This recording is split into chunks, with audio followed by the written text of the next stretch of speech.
nós estamos sabendo que dentro da capital, dentro do estado do Piauí, nós precisamos chamar a atenção da população para as pessoas entenderem o que está acontecendo e o quanto nós precisamos ficar atentos relacionado a esse assunto.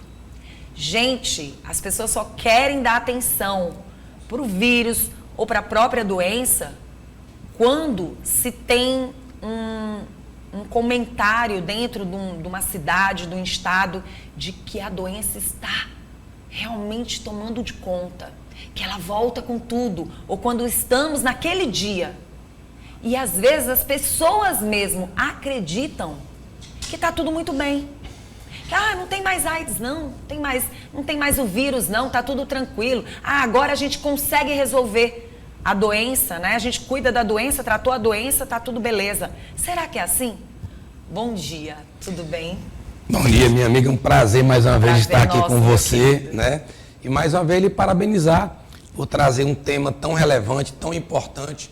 Estamos no mês, né, que é o Dezembro Vermelho, que é um mês de conscientização, tá? O dia 1º é o Dia Mundial de Combate à AIDS e, infelizmente, a gente não tem boas notícias, Sim. Tá? O número de casos vem aumentando, principalmente na faixa etária dos jovens. Então, isso é preocupante e isso faz com que a saúde do país, seja em nível federal, estadual, municipal, precise intensificar as campanhas para fazer essa conscientização, porque é um quadro realmente preocupante. E quando a gente fala de HIV, vírus, e quando a gente fala da doença, a AIDS, a gente precisa chamar a atenção da população justamente sobre esse assunto. O vírus não foi embora. Infelizmente não, tá? Então, o vírus HIV, ele é um vírus que tem uma particularidade, que é péssima para o organismo humano. Ele destrói o sistema imunológico da pessoa. Então, não é o vírus que vai fazer mal para o indivíduo, não é o HIV. O que ele faz é destruir o nosso sistema de defesa. Quando ele atua, o sistema de defesa da pessoa fica praticamente imprestável, não serve para nada. E aí, qualquer infecção, por mais simples, por mais banal que seja, pode trazer graves consequências e levar o indivíduo à morte, que é o que nós chamamos de infecções oportunistas. Pronto. E aí, quando a pessoa tem a doença, ela passa por algumas fases desagradáveis e, obviamente, existem remédios paliativos. Como é que se fala sobre esse assunto? Bem, quando a pessoa é infectada, né, e essa transmissão, ela é basicamente por via sexual, tá certo? Pode acontecer por contato de sangue? Pode. Pode a mãe, por exemplo, transmitir para o seu bebê durante a gestação. Pode acontecer quando tem contato de sangue, num acidente, por exemplo, onde pessoas foram lesadas, teve escoriação, corte, e teve contato de sangue com sangue, que é algo incomum isso de acontecer. Então, pode ter também a transmissão, mas a transmissão primordial é exatamente com relação à sexualidade. Então, quando o vírus invade o organismo da pessoa, ele passa um tempo onde ele entra quase que em equilíbrio com o organismo. O organismo consegue bloquear a evolução desse vírus. E ele vai se multiplicando até que ele consegue destruir os generais do nosso sistema de defesa, aquelas células que comandam a nossa imunidade. Quando isso acontece, a gente fala que o paciente chegou na fase AIDS. E aí que está o risco, porque o sistema de defesa dele passa a não funcionar mais. E doenças banais, como um resfriado, como uma gripe, como uma pneumonia leve, podem levar o paciente à morte. E aí a gente precisa chamar a atenção dessa população mais jovem, dessa nova geração, que de uma certa forma não ouve através da própria comunicação, ou até mesmo através dos seus pais, assuntos tão bem abordados relacionados a esse assunto. Nós viemos numa fase onde, quando se falou sobre o assunto, foi algo extremamente chocante. Assim como a pandemia, o HIV também chocou a população e muitos ficaram desesperados. Claro que de uma certa forma diferenciado, né? A pandemia foi no mundo, o HIV veio, mas não chocou tanto, mas chocou. Chocou ao extremo. Até porque não tinha cura, né? E nem tem ainda, né? Ainda não. Ainda não temos a cura. Mas o que chama atenção relacionado a esse assunto é que esta geração, ela ouve falar muito pouco do HIV, da AIDS. E isso faz com que esta juventude imagine que está tudo muito bem.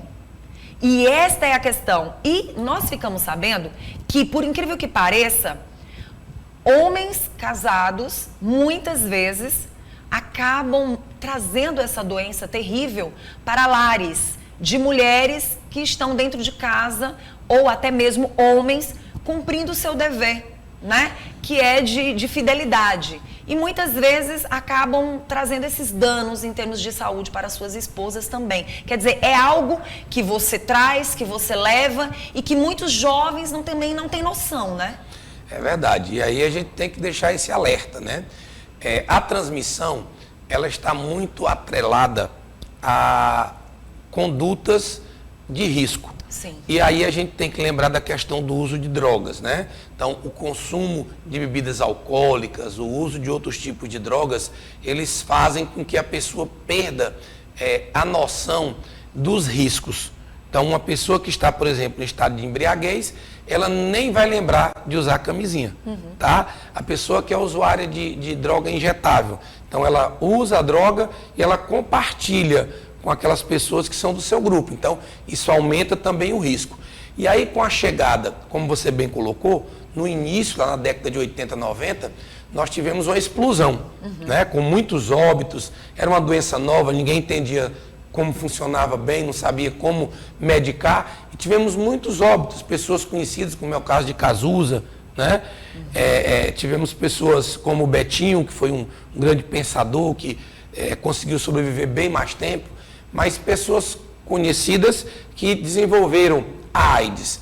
E com a evolução da ciência, surgiram os tratamentos, que a gente chama de antirretrovirais, tratamento antirretroviral ou TARV. O que é que esse tratamento faz? Ele prende o vírus, usando num linguajar bem simples. Ele prende o vírus, evita que ele se multiplique e evita que ele venha a destruir o sistema imunológico das pessoas. Então, hoje, quem é portador do vírus, ele não chega à fase AIDS, porque o medicamento é efetivo, ele impede que o vírus se multiplique, e se você fizer um exame para procurar o vírus, que é a chamada carga viral, ele vai dar indetectado, não detectado. E isso é maravilhoso. Mas aí as pessoas, sabendo às vezes dessas informações e não tendo a divulgação da mídia, elas entram nessa vibe que você colocou. Acabou a AIDS, não tem mais risco. E elas deixam de ter as precauções. E de ter a responsabilidade de zelar pela vida de si e do outro. E do outro, né? Porque se você vai para uma relação, como você colocou aí, uma pessoa que tem família, tem um relacionamento fixo, né? Um companheiro e uma companheira. E ele vai e sai para uma outra relação. E lá ele não tem, já está errado em ir, mas lá ele não tem o zelo de usar o preservativo e se infecta, ele vai trazer essa enfermidade ou outras para o seu lar e vai estar infectando ali a sua esposa, o seu esposo, o pai, a mãe dos seus filhos. Tivemos algumas informações de que algo também tem que se chamar a atenção da mamãe. Essa mãe, esse pai, que ambos são saudáveis, porém a mãe não teve condição de amamentar essa criança. E aí aquela história do leite materno de uma outra pessoa, mãe de leite, acaba sendo oferecido para essa criança. Isso é algo que hoje tem que ser pensado de uma forma totalmente responsável, né? Com certeza, porque existe a transmissão, né, através de secreções do corpo humano e uma delas é o leite materno. Então, se uma pessoa oferece o leite para outra, tá, que não é sua filha, e ela não fizer o teste, para a gente ter a certeza que ela não está infectada, existe sim a possibilidade dessa pessoa, em estando infectada, infectar a criança. Por isso que é importante a busca de leite dentro dos locais onde verdadeiramente vão lhe oferecer um leite materno com segurança. Porque lá é feito, quem faz a doação tem que passar por uma triagem. Sim. É igual a questão da transfusão de sangue, né? Antes da década de 90 não existia triagem. Você ia doar sangue, chegava lá, não pesquisava nada, se tinha doença de Chagas, se tinha malária, se tinha HIV, não tinha pesquisa de nada. Então, quem doava o sangue poderia estar passando uma inúmera quantidade de doenças para o receptor. A partir da década de 90, não. Começou essa triagem e hoje você faz a doação, esse sangue ele é testado e depois que está lá sem nenhum tipo de agente patogênico, nem risco de transmitir doença, é que ele é fornecido. Luciano Mourão, já que a gente está aqui para tirar dúvidas e a gente falar de uma forma muito séria sobre o assunto, vamos falar também sobre a questão de que, por exemplo, a pessoa passou por um estupro, uma situação mais desagradável, ela não esperava uma situação como aquela e digamos que aquela pessoa esteja infectada. Existe alguma medida que possa, de uma certa forma, retardar essa situação? Existe, na realidade, uma medida que é resolutiva, certo, que resolve. Nós chamamos de PEP. Então, hoje, pelo Ministério da Saúde do nosso país e no mundo inteiro, existe a PEP, que é uma prevenção pós-exposição. Um dos exemplos seria violência sexual e estupro. O outro exemplo seria uma relação desprotegida ou que o preservativo estourou, né? Essa pessoa deve procurar o atendimento médico, aqui o hospital de referência, que é o Natan Portela, e ele precisa começar a usar essas medicações que serão usadas durante 28 dias, são 4 semanas, dentro de um prazo máximo de 72 horas. Na realidade, quanto mais breve ele procurar o atendimento para começar essa PEP, maiores as chances dele, mesmo a pessoa com a qual ele teve a relação ou que a estuprou, estando infectada, essa pessoa não irá adquirir a doença. E a outra perspectiva é a PrEP, que já seria uma prevenção pré-exposição. Então, aquelas pessoas que têm um risco maior de serem infectadas, quais seriam? O usuário de drogas injetáveis, as pessoas que têm o sexo como profissão, né? Essas pessoas têm mais probabilidade de serem infectadas, pelo modo de vida que elas têm. Então, essas pessoas podem usar uma medicação diariamente e, estando em uso, mesmo tendo relação com a pessoa infectada, também não adquirem. Gostaria que você falasse também a respeito de situações adversas que muitas vezes as pessoas falam e a gente às vezes não entende. Como é essa história de quem recebe, porém quem passou está bem? Que história é essa? Na realidade, a pessoa que está infectada, né, ela é o agente de transmissão. Sim. Tá bom? O que vai depender da potencialidade dessa pessoa passar a doença para com quem ela se relacionar, da sua carga viral. Traduzindo, da quantidade de vírus que ela tem no corpo dela. Tá certo? Então, se uma pessoa tem uma carga viral alta, porque ela não faz uso de medicação, às vezes ela nem sabe ainda que está infectada, ela tem um alto potencial de transmissão. Então, quem tiver relacionamento sexual com essa pessoa, sem o uso do preservativo, tem uma alta chance de ser infectada. E quanto maior o risco de contato de sangue, maior a chance de adquirir. Por exemplo, entre uma relação vaginal e uma relação sexual anal, a anal tem uma probabilidade maior de risco de transmissão. Por quê? Porque o canal do ânus não foi feito, a natureza dele não é para relação sexual, é para defecação. Então ali tem um risco maior de quê? De atrito, de dano, de microhemorragias, e aí quanto mais sangue, quanto mais contato, maior o risco. Qual é o que tem menor risco? É o sexo oral, tá? Porque tem um menor risco lá de ter sangramentos, escoriações. Então, a gente tem que ter todo esse cuidado e, logicamente, na dúvida, procurar o profissional médico, profissional de saúde, para dar as orientações. E quais são os primeiros sintomas?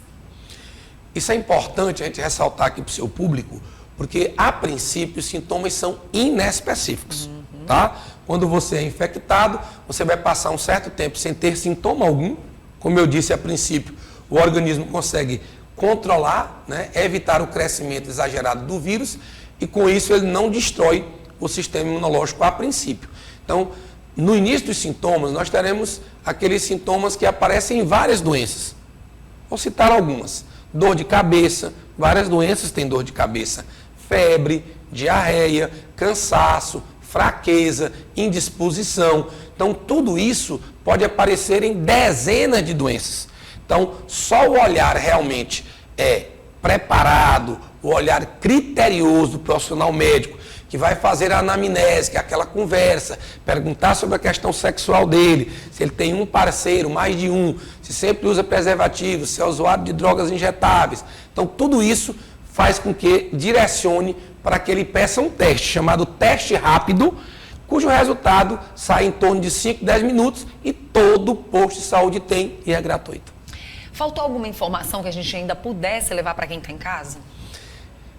O que a gente pode fortalecer ainda mais é a questão da conscientização da população.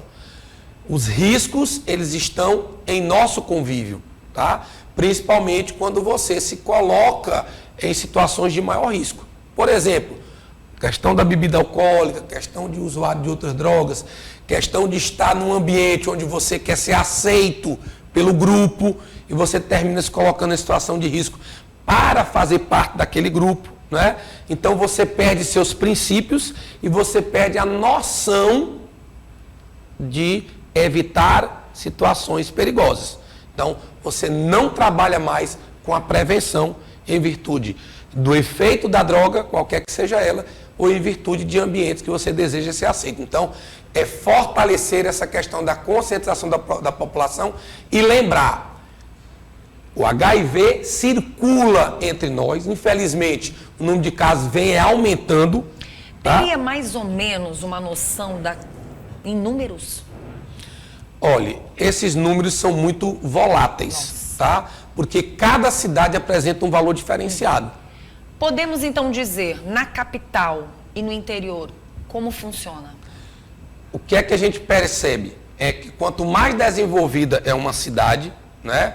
Quanto mais ela tem ações e possibilidades para que a pessoa venha a não ter as medidas protetivas, maior é o risco. Então, uma pessoa que mora lá na zona rural, onde lá você não tem festa, você não tem tanto consumo de bebida alcoólica em grupo, onde existe mais a questão da fidelidade familiar, né, dos princípios. Então, nesse ambiente, a probabilidade de se ter um aumento no número de casos é menor. Mas à medida que chega a droga, à medida que chega o álcool, à medida que chega a questão do risco exposto, aumentado, a doença também vai aumentar. Pronto, gente, nós estamos aqui então com o Luciano Mourão, chamando a atenção da população. Estamos próximos do Natal, chegando as festividades do final de ano, virada de ano. Logo depois vem outras festas mais fortes, como o Carnaval. E aí a gente não pode deixar de finalizar o ano de 2023 sem falar dessa responsabilidade e sem chamar a atenção da população. Cabe a pais, mães, pessoas que se dizem amar os seus filhos, realmente tomarem essa medida de chamar para conversar, explicar como foi, como é, como está acontecendo, para que esse amor verdadeiramente seja depositado naquele jovem, que está começando uma história de vida nova, que vai entrar nessa juventude sem muitas vezes saber o que está acontecendo. Porque para o jovem de hoje, essa informação acaba sendo uma informação totalmente esquecida, né? Ou talvez nem apresentada. E não valorizada, né? Sim, Às sim. vezes eu atendo pacientes jovens que chegam lá com história de outras infecções, tá? Sim. Então pegou uma gonorreia, pegou um herpes e o veículo de transmissão é o mesmo, é pelo mesmo ato sexual. E você conversa com esse jovem e o que é que ele diz? Ele sabe, ele tem consciência do risco, mas não toma as medidas preventivas. Doutor, meu querido infectologista, quero agradecer pela sua presença. É sempre muito bom trazê-lo aqui para a gente trazer boas informações. Eu me sinto muito à vontade, tranquila e gosto muito de conversar com você. Já quero te desejar um Feliz Natal, um ano novo, cheio de muita saúde, que você continue prosperando para a saúde do nosso estado e também do Maranhão. Porque eu sei que você está sempre nessa ligação extremamente positiva, ajudando os nossos jovens, adultos, pessoas da terceira idade, sempre em trazer boas informações. Eu que agradeço o convite, Vanusa. Aqui eu me sinto em casa, aqui é um ambiente familiar, né, aqui com todos vocês.